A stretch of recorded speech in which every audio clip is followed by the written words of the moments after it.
So welcome everyone to a Wednesday evening Clear Mountain. This will be an interview, and we're very happy to have Ajahn Nyaniko here. We're currently at Wat Banana, the International Forest Monastery, and we're very grateful. Thank you very much, Ajahn, for agreeing to the interview. And we were hoping we could ask you questions on the subject of pilgrimage, as many of our pilgrims have been coming and paying respects to various different teachers here in Thailand and going to pay respects at the Bodhi tree in India. So, thank you. Yeah, good to be here. So, Ajahn, we know you're setting out on a bit of pilgrimage of your own at the moment. Do you want to talk about what this next few months will look like for you? Yeah, next few months. So, of course, I'm at Wat Banana right now, and having done 5 vasas as an abbot, as a new abbot, and also having reached 20 vasas as a bhikkhu. It's kind of I guess you could say it's kind of a turning point for myself. So I kind of think of it as like the Iddhipadas, like Chittavirya, Chandavirya, Chittavimamsa. This is the Vimamsa period for me. So like reviewing what worked, what didn't work, how could I do things better, how can I adjust things, and also just taking some time for myself, looking after my own practice. So I'm in Thailand now. I'm going to be here till about early July, and have some ideas to spend time in India at Bodh Gaya, at a place where I enjoy practicing, meditating, and after that spending a couple months in retreat at a cave in Korat province, which has a kuti. I won't be like in a cave the whole time, but there's a kuti and then a cave to practice at as well, and be there for a couple months. And 2 months for me is a good period of time to be in complete seclusion. Of course, I'll be going alms around every day, but complete seclusion. If it's longer than that, I find I get diminishing returns, so that's just for myself. Some people might be able to use seclusion much better than that for much longer periods of time, but for me, 2 months seems like a good period of time, and after that it'll just be reconnecting with people post-COVID, visiting friends and monks that I haven't seen for a while, lay people I haven't seen for a few years. So that's just, it's not really a pilgrimage per se, more like a break. You could call it a sabbatical, but sabbatical is kind of a strange word, especially in terms of a monk. Words like retirement or sabbatical are kind of strange. And I mean, I retired from the world. That's why I'm a monk. I'm taking a permanent sabbatical from the world as a monk. But yeah, just looking after my own practice, focusing more on my own practice rather than looking after a big community, helping others, just more helping myself for the time being. Yeah. Gotcha. And I mean, it seems like this idea of pilgrimage can be quite broad. I mean, you kind of frame it in terms of taking a break, but I mean, you will be going around and you're visiting teachers and friends, and especially going back to the Bodhi tree. I know you've spent time at Bodh Gaya before. Do you conceive of those as pilgrimages, or as how do you conceive of your time in India, and how do you use your time there? Yeah, I kind of think of it as pilgrimage when I go and meditate at the Bodhi tree and don't really go anywhere else. I kind of think of it as pilgrimage, but I'm at a point in my practice where I don't really separate everything that I do. You could say all of it is pilgrimage, all of it is Tudong, all of it is just the pilgrimage of the heart, the pilgrimage that the heart is on, just moving forward in the spiritual path, moving forward in the holy life. So I do think of it as pilgrimage in the sense that, okay, I'm going there to make stronger determinations for my own practice and ask the Buddha's parami for help as I continue being abbot of Abhayagiri, and just that acknowledging that I do need help. I can't just do it on my own. And so I really appreciate those reflections about the kind of overarching ethic of pilgrimage. And, some of our community just went to Bodh Gaya, and I'm curious, just about that specific form of pilgrimage. If you had a few stories you could share of your time there, kind of for inspiration and faith. Yeah, definitely. There's this, you'll be familiar with my phrase, entering the mandala. So when you embark on some sort of practice or some sort of pilgrimage or any sort of journey, then there is a period of difficulty. So usually that's what sticks out for me, is those initial periods of difficulty, that if you make it through that initial period of difficulty, then that's when you'll really gain your experience. That's when you'll really learn something. There almost seems to be a kind of some requisite frustration to go through if you're going to learn something new in these places.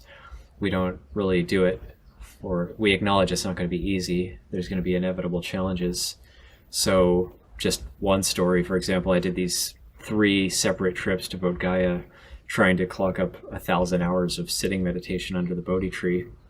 And in the 3rd trip, I actually went from Abhayagiri straight through Bangkok to Bodh Gaya, straight back to the same sit spot. And I remember that time I was very jet lagged, but there was no real time to rest, wanting to clock up those hours. And so having to sit while being very tired, it's a 12.5-hour difference from San Francisco to India. And so it's like being exactly the opposite. But it's quite good just to go back to the sit spot, but then that's entering into that modality of practice, I guess. And then there's these difficulties that always seem to happen in the first few days. And this seems to happen with retreats too. People always have difficulties on the 2nd day and sometimes the 3rd day. It just seems to happen every time. First day is good, it kind of reels you in.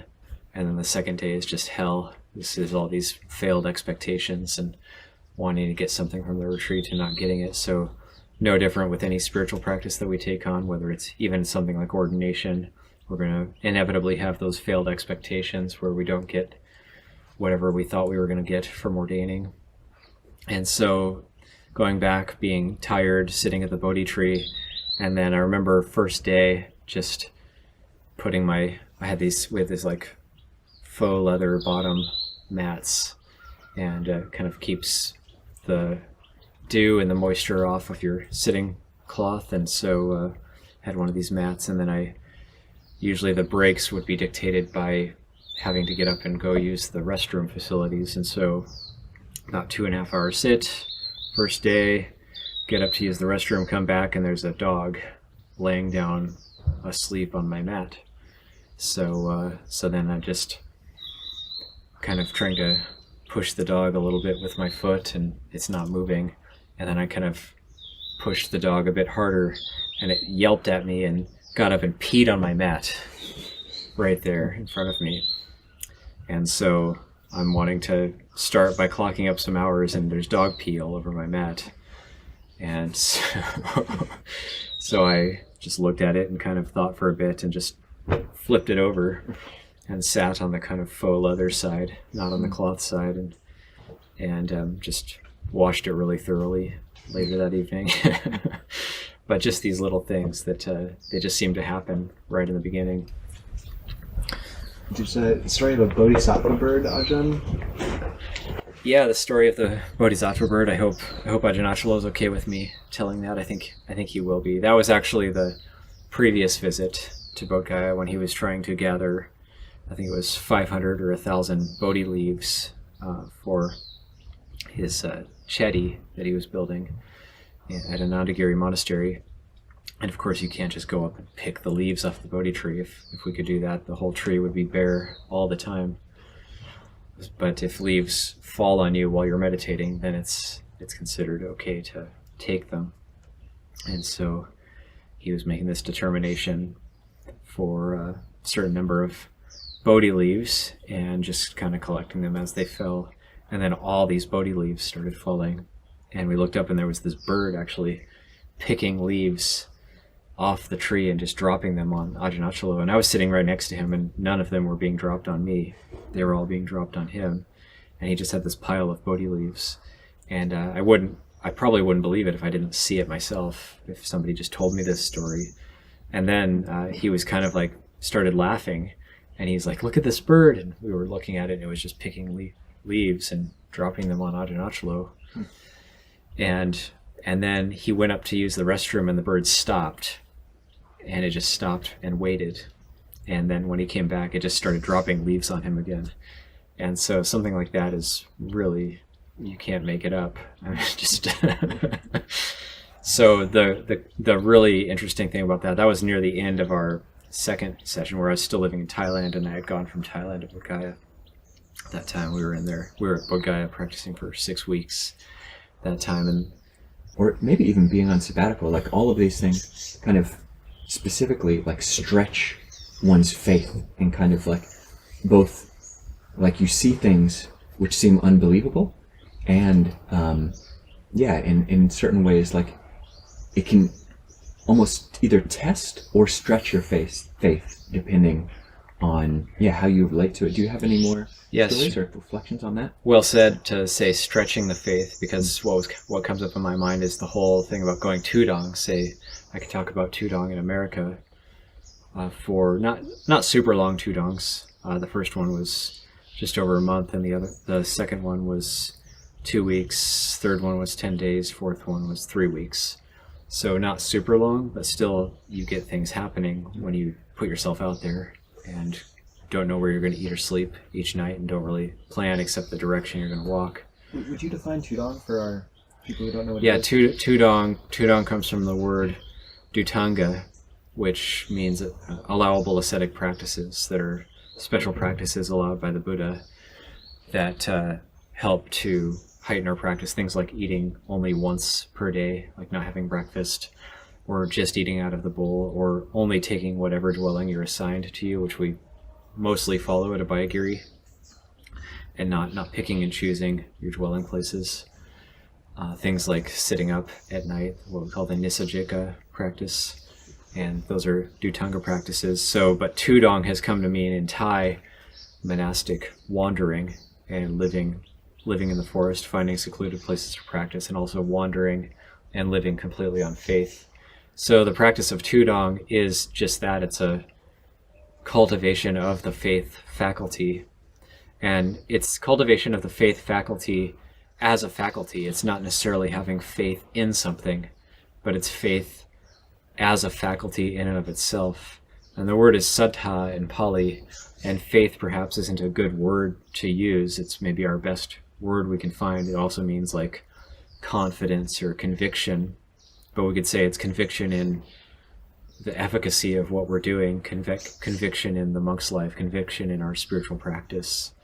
That's more what saddha is referring to. And it also has hints of courage in there as well, because it takes courage to really put yourself out there and be prepared for anything. Be prepared to not eat, to not find a good place to stay, to just have to sleep somewhere that's not comfortable, or maybe not even be able to sleep. Maybe you just have to keep walking. But when you really, it also has, saddha also has a hint, like connotations of openness. So if we think of these keywords, courage, openness, confidence, conviction, all those things are contained in the Pali word saddha, the Buddhist version of faith. And so cultivating faith as a faculty. And so when we wander like this, we of course we can't store up food overnight. We're reliant on the alms round every day. And so that means we have to find a village or a town to take out our bowl and find food in, and then hope that somebody offers us food. But that's where the faith faculty comes in. And that we have this attitude, we cultivate this attitude that if I get something, that's fine. If I get nothing, that's good too. Being thus with regard to both, getting on with the practice.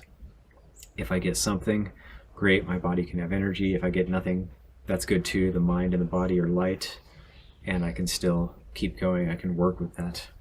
So trying to make the best of any situation that we're in.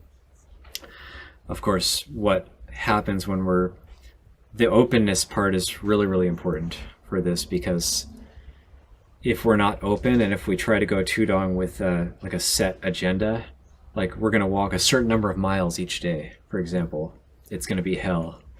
And even the little times when my openness disappeared and I decided I wanted to do this or I wanted to do that, it already ruined it for that period of time. And then I had to kind of get the momentum of openness and confidence going again.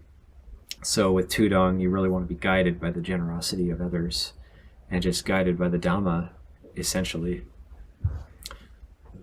Do you have a few specific stories to give us of, following that generosity, being touched by Yeah. it, and maybe of clogging the pipes, and breaking that at times? Absolutely. I have from the first Tudong that I did in America was with Tanti Tapo, who's not a monk anymore now, but that was in 2013, and it's a story I've told a number of times just because it was so powerful for both of us. It was day 5 of this particular Tudong, and I think it's when it kind of shifted into being less of a pilgrimage and more like a vision quest type thing that we were doing. And it was we were walking north out of Abhayagiri, so we were walking up Highway 101 each day, and we got to this area that I like to walk through called Avenue of the Giants, where there's these giant redwoods, and there's a little town called Phillipsville there, and it's got a population of, I don't know, 150 or 200 or something. And so it was time for alms round, and we thought, well, this is where we're going to have to get food. If we get food, it's going to have to be from this little town. So there was a small market. Didn't look like there was much happening there. There was like one car parked out front, and we were pretty sure we weren't going to get anything. But we decided just to do our duty and take our alms bowls out and sling them over our right shoulder as we do under our robes, and get ready to just walk back and forth through this tiny little town and just see what happened, and fully expecting to not get anything because we couldn't see any possibility of getting anything, but just doing our duty to go alms round. And then right as we put our bowls on, a man sitting at a picnic table that we hadn't seen, he looked like he might have been homeless. He said, "Hey, I've got something for you over here." We didn't say anything to him. We didn't explain anything to him. He said, "Hey, big guy, looked like a biker," and said, "Hey, I've got something for you." So we go over, and he takes a lid off a 5-gallon bucket, takes out an unopened bushel of fresh apples, puts them in one of our bowls, and an unopened big bag of carrots, and puts it in the other bowl, and then a big unopened jar of peanut butter, and offers it, and then asks us what we're doing. And it was very moving. And he said he explained he used to be part of a biker gang, and that he hated everybody, he hated the world, and then he had some sort of change of heart, and now his practice was to love everybody and to love the world. And he was reading a Bible. Also, he was sitting at the picnic. We noticed he was sitting at the picnic table reading a Bible. And he gave us everything. The bucket was empty after he gave all that stuff to us, and it was all fresh, like nothing had been opened yet. And it was so moving that we almost couldn't eat it, actually. So we walked down, we were looking for a place to eat, and sat down at a picnic table a little further on in like a forest grove, completely secluded, nobody around, and just sat there for like an hour and a half putting peanut butter on, like cutting the apples up slowly and putting globs of peanut butter on the apples, and it was like really, really good meal. Totally unexpected. You never could have guessed. So then you would think, oh, well, it's a one-off. That's totally magical and amazing. It's totally a one-off, not going to happen again. So the next day I forget where we stayed that night. We stayed somewhere in a forest grove that night, and then got to the next town the next day in time for alms round. It's called Miranda, is the next town north in the Avenue of the Giants. And so same thing, it was a very small town. There's a little bit more there. There's a couple restaurants and a little market, but not much activity happening. So we thought, okay, it's kind of the same thing. And it's about 9 a.m. or so, and then we say, okay, well, we're not expecting what happened yesterday to happen again. Totally a one-off. And we put our bowls on. Right away, this guy is like standing in front of us, and he says, "I just gave money to that restaurant down there, and just go in and have whatever you want." And then he also gave offerings and gave us some crackers and protein bars, I think it was. He said, "I've given money to this restaurant. Go in and have whatever you want. so we're okay, and we walk to this restaurant, maybe 300 feet away or something. And so we go into this restaurant, and so can we help you? And yeah, this guy said he gave you money for us to have him. Oh yeah. Sit down. Yeah. We just ordered food and had a big meal. So it's just even more like, okay. So I attribute these experiences to that kind of openness and the saddha faculty as a faculty, not like, it's not even faith that you will be supported, but it's just faith as a faculty. It's just openness as a faculty, being totally prepared for anything and having no expectations at all. And then that, in a way, seems to magnetize those types of experiences to you. So, yeah, just hoping we can hear more stories about Tudong and pilgrimage, and wanting to kind of maybe include lay people into this conversation. I think a lot of people who watch these clips are not in robes. And I'm curious, I remember a story from before you ordained. You were very inspired as a lay person, hadn't ordained yet, and think, I'll just go out to a forest, go camping. And it sounded like that really didn't work. And I'm curious if you could tell us that story, and perhaps tell us what qualities of mind you've kind of cultivated since then that have kind of made this camping, pilgrimage, Tudong experience more doable that you maybe didn't have at that point. Yeah, when I went to Hawaii at the age of 19, when I dropped out of college and went to Hawaii and just started walking down the highway with a duffel bag, seeking a surfboard and a guitar, then that you could say that was a Tudong of sorts. Although I usually tell people that a real Tudong, you have to have a license, and your license is your bowl and your robes. And so that is the Tudong license. As a layperson, it's going to be a different experience. Although now, as time goes on, I have heard a lot of stories similar to the stories I've told here and experienced by lay people being brought in by great generosity. And it is actually possible if you have the right attitude. So it does seem to be more dependent on your attitude rather than whether you have robes and bowl or not.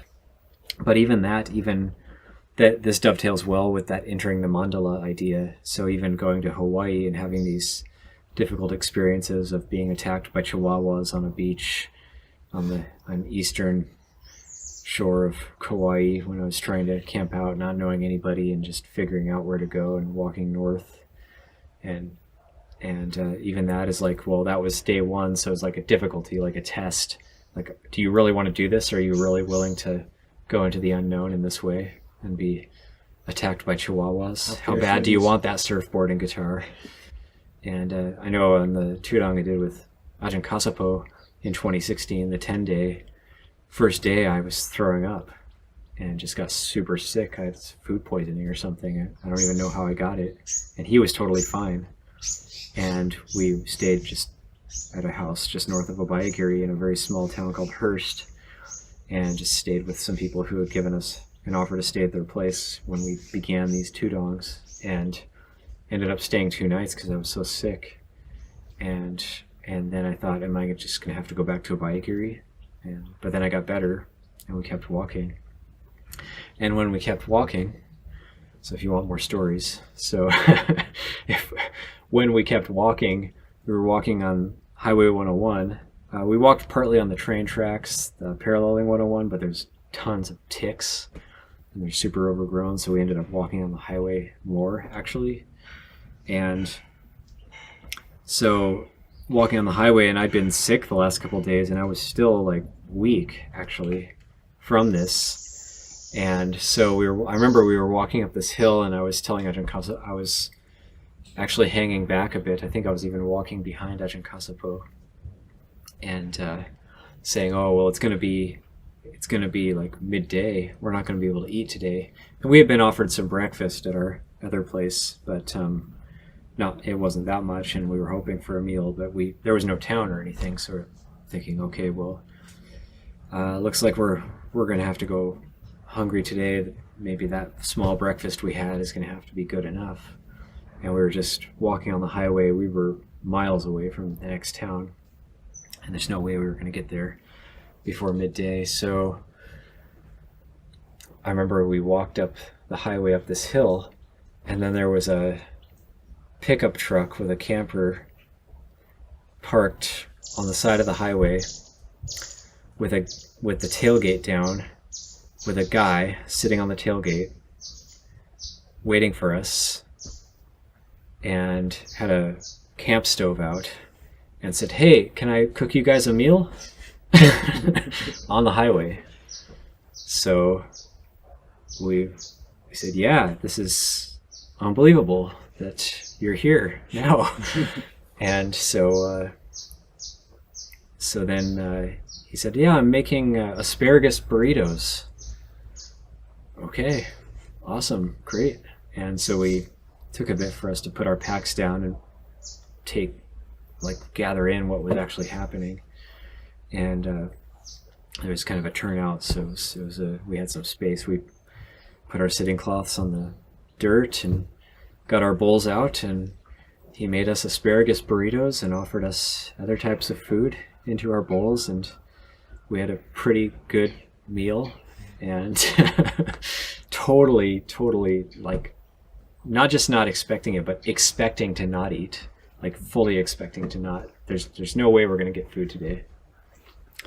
And sitting there and having a meal, and then I remember asking him after the meal, because he just sat and had his meal as well with us, and said, what made you stop and want to offer food to us? And he said, "Oh yeah, it's my understanding that it's rare to give to a samana." And then he left. So it was a good opportunity. Samana being like a wandering religious, like a religious seeker. It's rare opportunity to give to a religious seeker. So okay, yeah. He didn't say, "Oh yeah, I've been on the Abhayagiri website and I know all about you and I know what the monks do and you do these things." And he said, "Oh, it's just rare to give to a religious seeker." Seemingly had no really real connection to Abhayagiri or even Buddhism. I'm curious, like, part of like what all of these stories have in common, and going on Tudong, walking on faith, is like a measure of like you're intentionally making yourself dependent, on a greater good, and you don't know how that's going to manifest, but you leave with very minimal requisites. Basically anything, you're basically living in what you can carry on your back or in your bag. But there's certainly like this ideal in America, especially, of like this rugged independence, and there's a very strong ethos from some people, like, what are you doing? Like all these stories, like, I find them very inspiring, stories both of the monk, doing something that's hard to do. It's not easy to live like that. And the lay people inspiring because, getting to spontaneously offer generosity. But some people see it as like, you're a parasite. How do you think this is a good thing? What would be your response, or what is your response when people come at you with that kind of energy, like you're just leeching?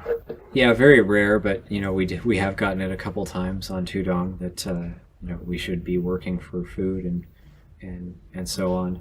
Very rare though. More often than not, people are very, very positive about what we're doing, because it's very good and inspiring to see religious seekers, and causes people to reflect on their own conduct, their own lives. What are they doing with their lives?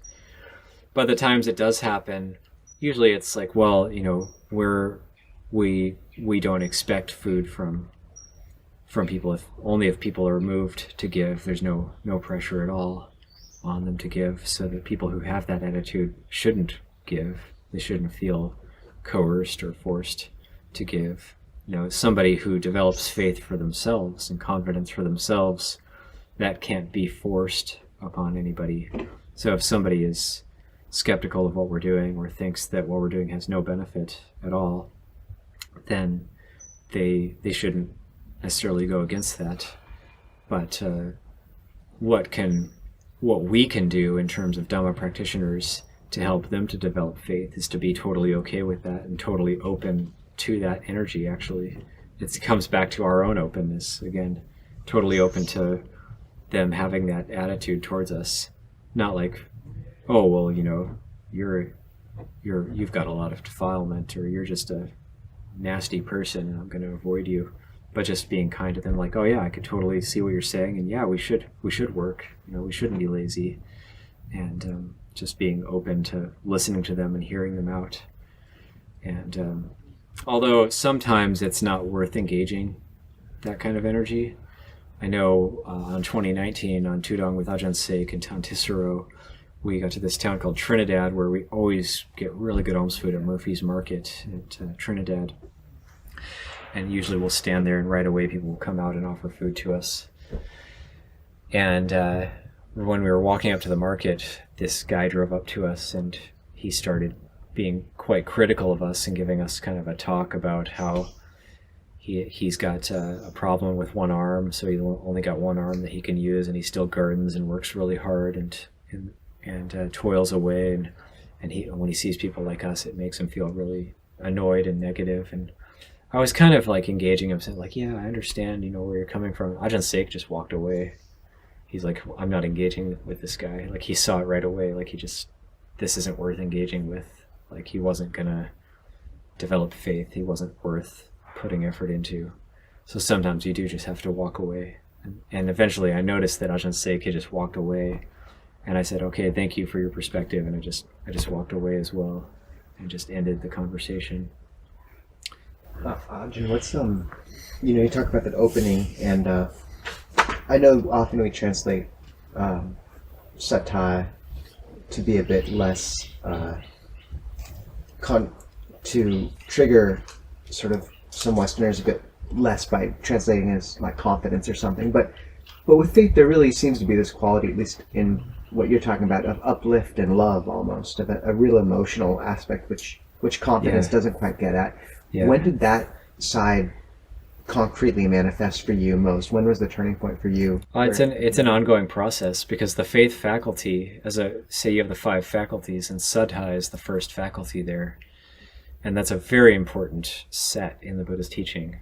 Saddha, virya, sati, samadhi, panya. Those are the 5 faculties. What are the English translations of that? That's usually translated as faith, energy, mindfulness, concentration, and wisdom, as the 5 faculties. And the Buddha, when he was still the Bodhisattva, talks about having these 5 faculties. He says, these 5 faculties are full in me, therefore I can direct my mind to accomplish anything that I want to accomplish, because those 5 faculties are present. So that shows us that faith, for me, a reflection now is faith as a faculty in and of itself. Not faith in something, but faith as a heart faculty, as a mental quality that you can cultivate in and of itself. So it's not, and even confidence in and of itself, or courage in and of itself. So faith has that hint of courage there. Courage is the opposite of fear. So there's no fear. And also there is love or goodwill, metta, there as well, because that also occurs when fear isn't present. So all those things occur. You could think of faith as the opposite of fear. You could think of saddha as the opposite of bhaya, of fear. We do have abhaya, which is fearless, but also you could think of saddha as an opposite to fear, or an opposing force at the very least, because it's courage, openness. If you're fearful, if you're frightened, you're closed off. You're putting a shield around yourself. You're putting your armor on.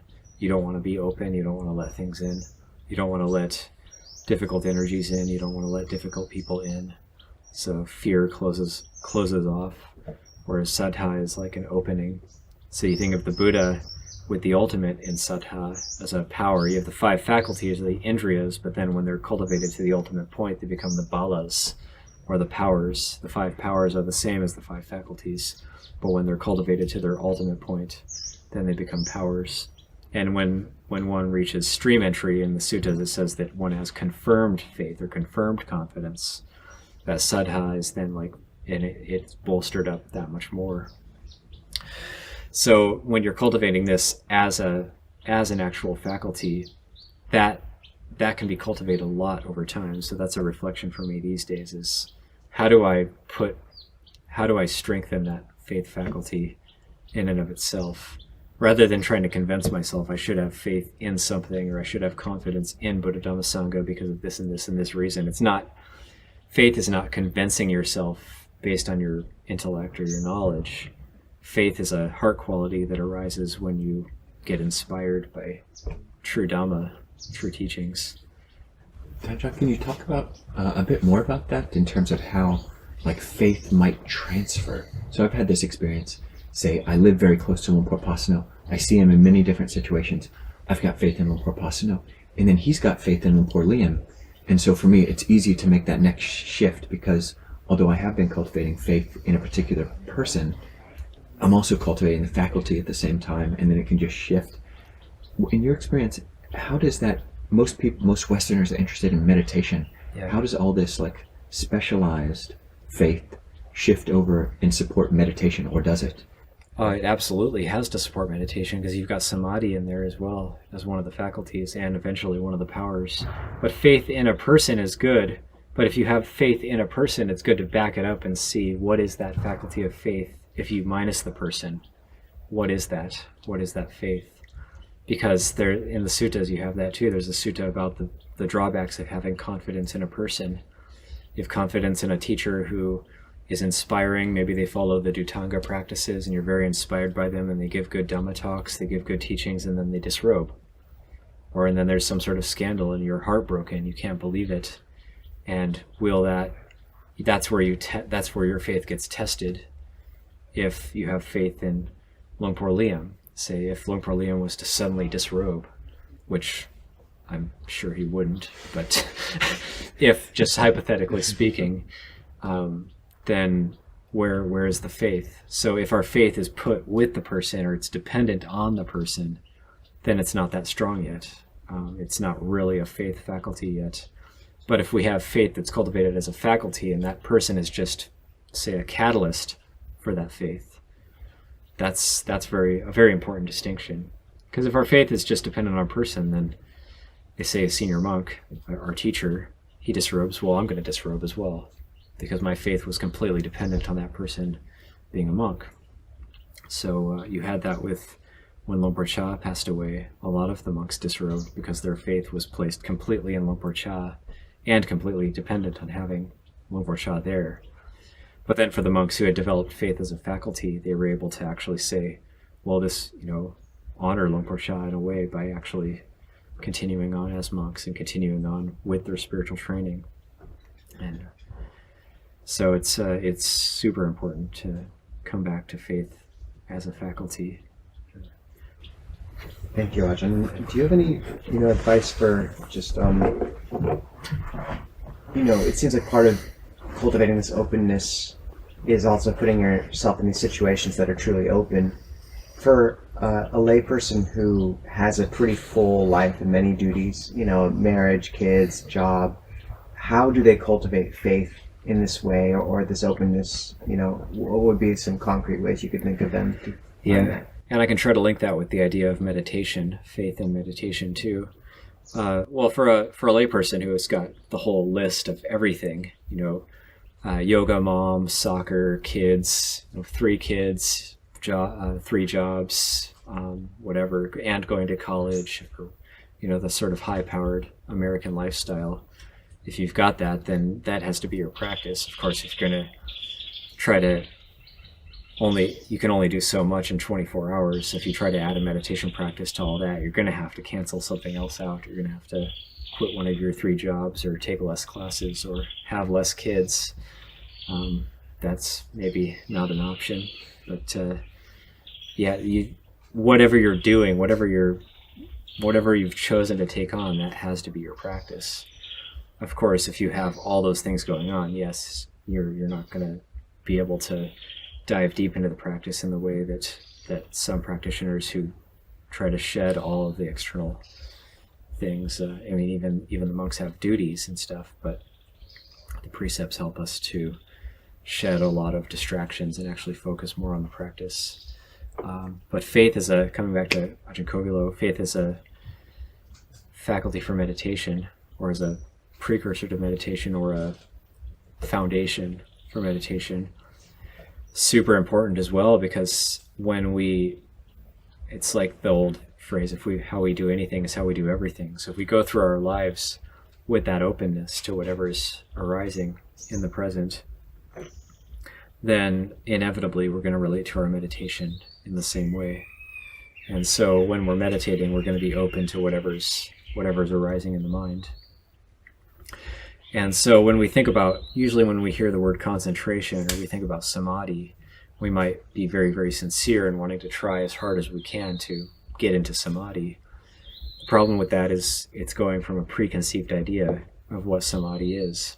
Nobody can really describe to us what it is. It's ehipassiko, it's the come and see Dhamma. We have to know, it's the pachitang. We have to know for ourselves. It could be described to us that it's got piti, sukha, it's got vitakka, vichara, piti, sukha, ekaggata. You can have that described to you. But the problem with the descriptions is that the trap so many of us fall into is that we then just try to intellectually or cognitively create that experience based on the suttas, rather than that's where the saddha comes in, that openness to what we're experiencing. So yes, we can consciously cultivate those qualities of piti, sukha, and so on, but then like something like ekaggata is translated as one-pointedness, so we might misunderstand and think we need a laser focus right at the certain point of the nose, and it has to be extremely tight, blotting out everything else. But then other translations of ekaggata, like singleness of purpose, and then that matches the description of like vitakka, vichara still being present in the first jhana. And so if you were just in the first jhana with just a blotting out everything else, just a tiny point of light or whatever, then vitakka and vichara wouldn't be present, and it would be something else. So, and piti and sukha, we hear descriptions of those, but we really have to, we have to let go of our preconceived idea about what that might be. We might think, oh, I don't have piti sukha because I'm not like exploding with bliss, and it's not like this kind of crazy, like almost orgasmic meditation that I'm having. It's like of course that's what we want. We want plateau experiences. We want peak experiences. We're meditating with that. It's inevitable we're going to be meditating with that attitude right off the bat. But then what it is about is it's addressing addiction at its very root, addressing the desire for peak experiences at its very root, is that addressing the seeking for peak experiences at its very root. So we're coming back to that openness. We're coming back to that quality of let's just learn how to relax. Let's just be open, relaxed, and just be open to what is in the mind, to learning about ourselves, learning about our own mind, and just take it slow. That's so important, and that takes faith, that takes saddha, that takes confidence.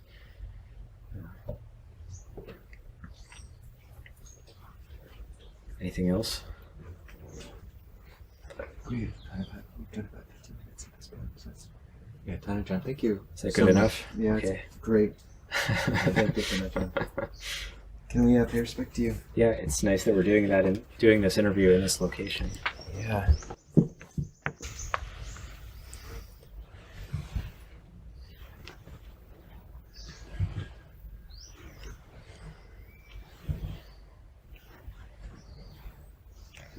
A great pilgrimage of your own these next few months, Ajahn. Thank you. Yeah. I'm open to whatever arises. And